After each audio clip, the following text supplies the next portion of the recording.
Um, Time to actually start working on the Z again. This is what we're going to be doing today. I think I just splashed myself with power steering fluid. We're going to be installing this electronic power steering pump that I got off of a Mazda 3. In addition to these coming off of a Mazda 3, they also come off of Volvo. I think they're S40s or something around there. But honestly, if you just search for electronic power steering pump, this is what you're gonna find. There is an other option, which is electronic steering assist.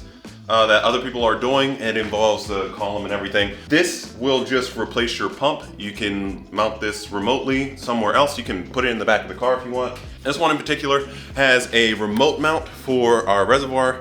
This is the main part of the reservoir, and there is a smaller one here that will connect to that by what this looks like, about a 3/8 or a 1/2 inch. Now, in doing this, there are a multitude of fittings that you're gonna need. And by a multitude, I mean like 3, because you need to the rack, in and out the rack. And then the nipple right here is going to be a 3/8 barb.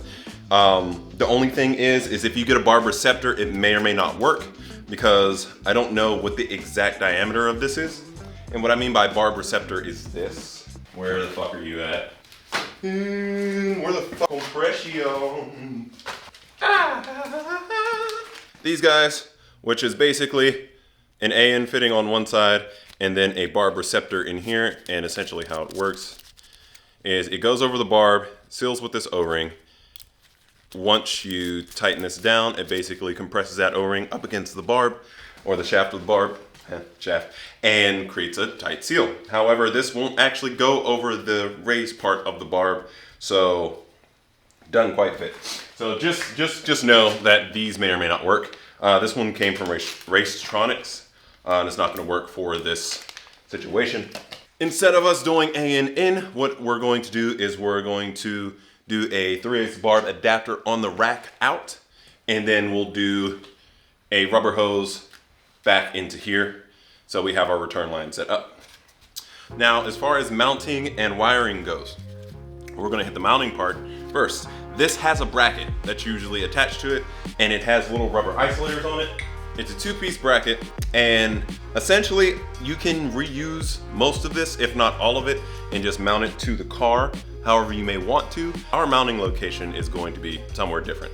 We are going to be mounting it right behind our driver's side wheel, and it's going to go right behind the fender here. So what we're going to do is we're going to cut a hole in the wheel well so that our remote reservoir line can go up to there, and we can just mount it right up here with our windshield wiper reservoir, which we are going to be replacing as well with something that's significantly smaller than this. In addition to that, you really have 3 wires that you have to worry about.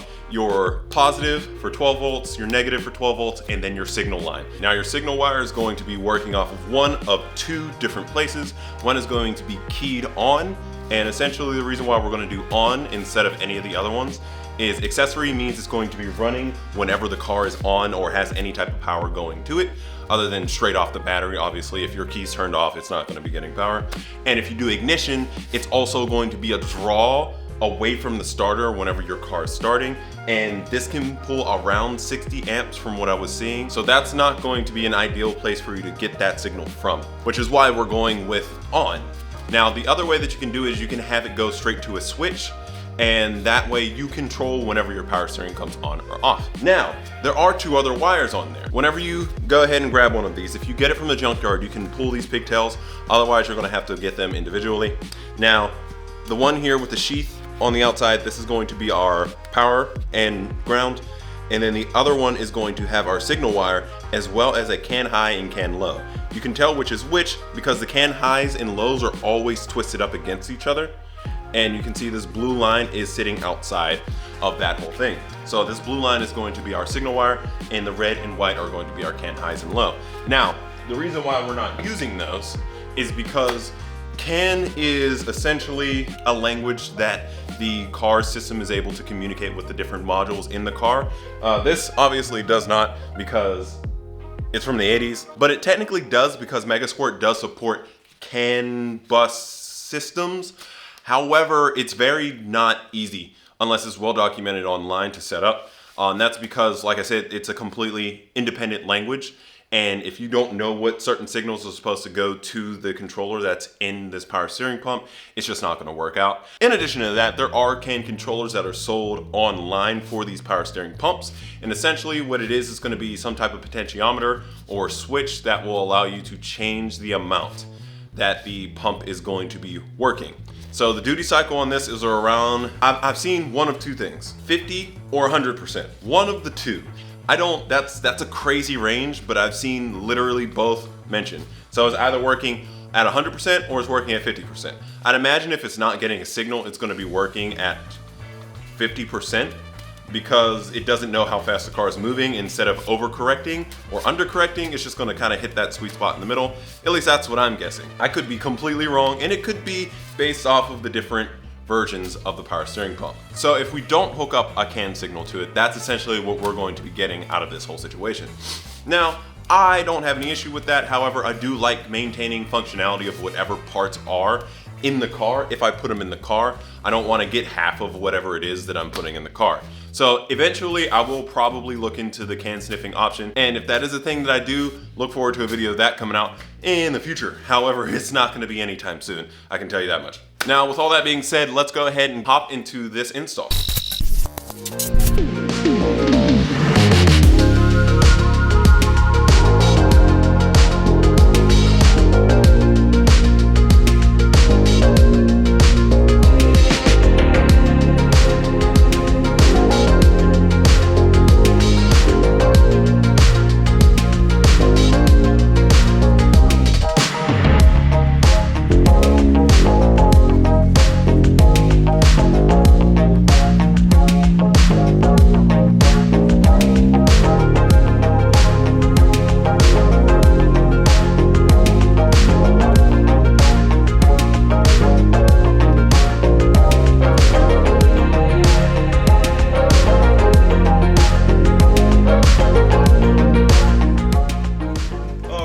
So, what the idea was, mount this like right here, right? As you can see, our hoses are gonna go where they need to. One can go there, this one can come out and go down there. I can bolt the bracket up here so it never comes anywhere near the tire. The only thing is this guy. So, I wish this would have landed in a better spot. But, I can actually cut a hole like right here. And I'm pretty sure if we look on the other side, this is the bottom part of where our master cylinder goes into. Yep, that is exactly what that is. I think what I'm gonna do is cut a hole here, and then we'll fish the new version of this down in here. And look, something like, if we move this out the way, this will hang out like around here somewhere. Because the hole is gonna be like, oh my God, hold on. Why isn't this coming undone? Why are these being like this? Seriously? Come on now, my guy. Why? There are no pins or anything on it. I can very clearly see there aren't. Bro, you're coming off. Playing with me. You're a literal rubber hose. Why is everything fighting me? This old ass car. God damn it. Now this thing. Hey, look, the one came out when I snatched it. The other one didn't. But the one came out. They were actually just stuck. Really stuck. Wow, that was corroded on there. All right, that's out. Probably shouldn't have threw that. Someone can probably really use that right about now. All right, so like I was saying before, this can sit in here like this. And that's where we fill our power steering. We're gonna cut that hole right here so the hose can come through. The plugs can go in through that boot or another boot. I'll just make another hole or something. I don't know. And yeah, I just got to figure out the mounting situation. And if I remember correctly, so this one can mount right here. We got a little isolator right there for the bolt to go into, and it can go right up in there. What this is, I think it's just my floor pan. So we're gonna have to drill a hole in and then riv nut it. All right, let's go ahead and get fabricating.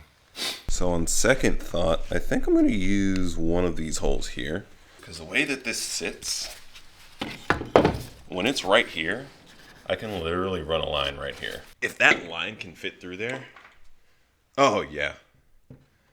It's actually like it was made for it. That's crazy.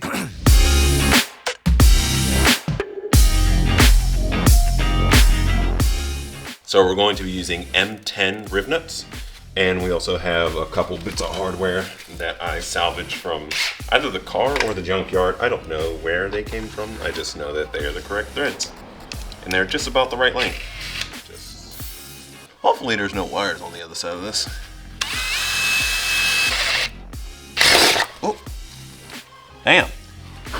That went through that hole very, very easily, actually.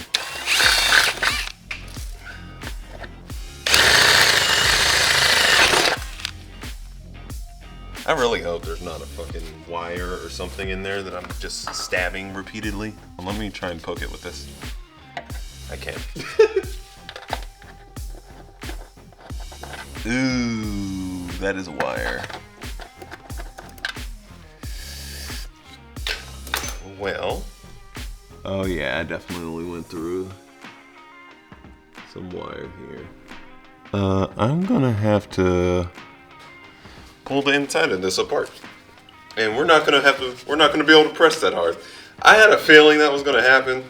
I was also hoping it wasn't. This is why we prepare in advance, and I'm just an idiot. Might as well just go for the beans at this point.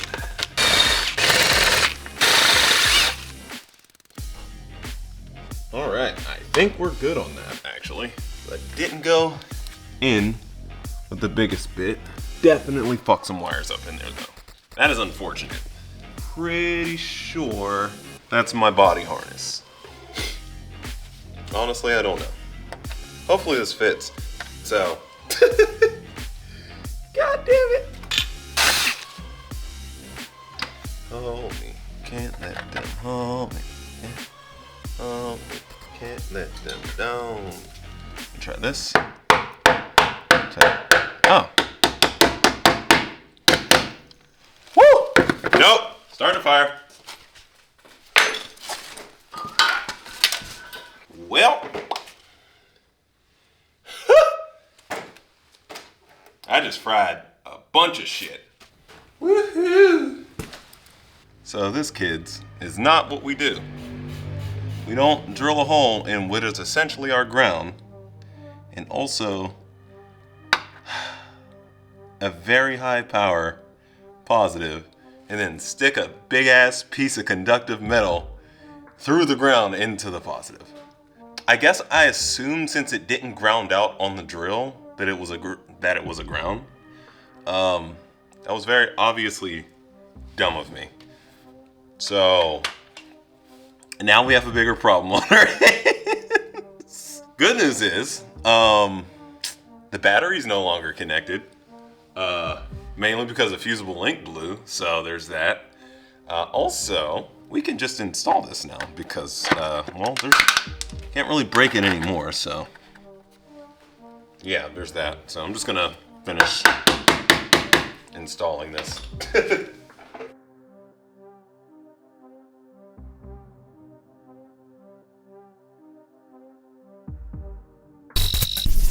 All right, let's see what we destroyed in here.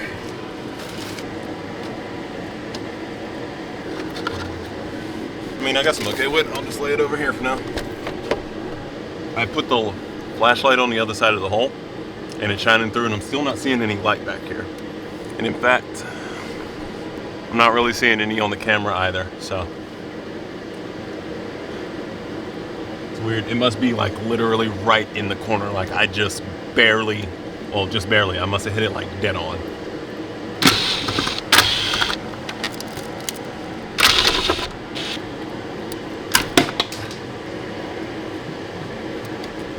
Oh, shit. That's what I hit. I knew it. I was like, I shouldn't have hit any wires, and what I hit doesn't look like a wire. Oh, that's because I didn't hit a wire. Take a look here. You'll see what it actually is that I did hit. So the good thing is I didn't potentially destroy an entire wiring harness, but I definitely did destroy a relay. Gotta figure out what that relay's for. And then I gotta check all the wiring downstream from that just to make sure that nothing actually got destroyed when I did my oopsie. So it's just good to see that I didn't completely destroy the car. Because for a second there, I thought I may have drilled into the wiring harness, but the weird part was I didn't see any of the sheathing of the wiring, and I didn't see any type of covering for wiring at all. And I'm like, I just see wires, and I'm like, this is weird. So actually, if I pull this out, you can see this is actually what I was seeing inside the hole. All the little windings around the little relay is what I had drilled into. So yeah, it's just good to know that all I gotta do is just replace that and we'll be good. We should be good as far as putting hardware through there. The good thing is that the other bits of hardware are going behind that. So I think what I am gonna do, just because I was pretty close, as you can see, like right here is where the rib nut was, legit like 3 inches to the left of that is the wiring harness. So I was not far off from completely destroying the wiring harness. I didn't want to destroy a relay, let alone an entire harness, because that's not a fun job to rewire. So I'm gonna go ahead and pry this out the corner, and then we're gonna continue on the mounting. All right guys, so I got some good news and I got some bad news. Good news is, since we didn't destroy everything, and I took a second look at everything, that was the only hole we needed to smoke. The bad news is we actually need to weld the rest of it. And this is why. The way that this sits, if it just rests in its position, it's touching the body, and that's gonna make this whole part of the car vibrate. And also, it's going to amplify it all. So it would be even louder than it would be. So we do need to pull it out a little bit. And when doing so, you can see there is a slight angle to this. But my concern with this whole thing is the angle that we have over here. So you can see where this sits. It's well past where the door is. But I don't know if the wide body fenders are going to be able to cover this. I mean, I can always make it so they do, but that's more body work on my end. But I essentially would have to weld a piece of angle iron to hold it in this position here and not actually making contact with any of the metal. So all the vibrations are going to be minimal. With that being said, the place and angle of where I would have to put some of this angle iron would essentially be, because I can just cut a hole in here and mount the angle iron to this guy here and basically make a little L bracket. And then even if I wanted to, I could smoke 2 more holes and make it as a mount. That way it has support going in this direction as well. And then I can triangulate it and throw a piece that goes across. So what I'm gonna have to do is I'm going to have to come back to this, because today is actually Thursday. And this is the downside of weekly uploads when you have a full-time job. When I'm doing this full-time, it won't be this. But for now, unfortunately, this is what we're gonna have to do. However, I am glad this is more progress on this project than I've had in the last year and a half since it's probably been about 2 years since I went to the junkyard and grabbed that. I did look into the CAN bus information this coming week, so in the next video I might touch on that a little bit, just to give you guys the information of where you can get wherever you might want to tinker with this. I don't know if any of you guys really like messing with code and all that, but if you do, it'll be in that next video, as well as finishing up the install, if not just getting the mount finished up. I'm going to be a little bit busy here this weekend, so I'm not going to be able to actually make it in the garage. Basically the same story as what happened last week. So I will get a lot more done because I actually have a game plan with what I'm doing with this guy now.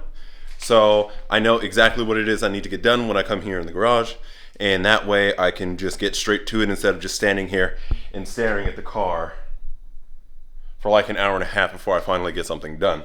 So with all that being said, I want to thank you guys for watching. If you're looking forward to me finishing this up, go ahead and hit that like button down below. Also, if you like the video, just hit the like button down below. And if you haven't already, please do hit the subscribe button. If you want to support just a little bit more, you can head over to buymeacoffee.com/FatalRPM. And yeah, I'm looking forward to getting warmer here. We've had some really bipolar weather. It's been like in the 20s, in the 50s, in the 20s, in the 50s, like all in the same day. Really weird. But I'm looking forward to getting pretty warm here. It's going to be a lot easier to spend time in this garage. I don't know if you can see, but right now I can see my breath. So once it does get warmer, we're going to be in here a lot more and actually getting a lot more done. But as always, I want to thank you guys again for watching. Peace out, and I'll see you in the next one.